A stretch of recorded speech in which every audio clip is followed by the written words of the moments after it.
অনেক মজা, আমরা খাই নাই তো দুধ দিয়ে অনেক মজার বাদাম দিয়ে বানাইছি। তো আনারসও আছে, আনারস কিন্তু খেতে অনেক মিষ্টি।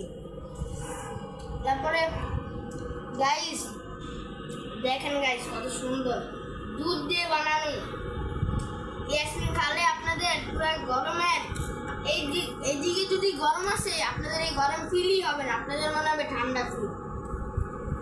আর এই বাঙ্গি খেলে তো আপনাদের মনে হবে পুরো প্রাণ ঠান্ডা, কলিজা পুরো ঠান্ডা।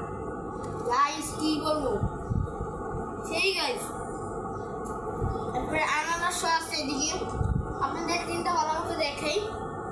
এই যে তিনটা দেখানো হয় নাই, এই যে একটা পরে কালকে রাত্রে বস কিনে আনছিলাম। এই যে আইসক্রিম আর একটা দুইটা তিনটা চারটা পাঁচটা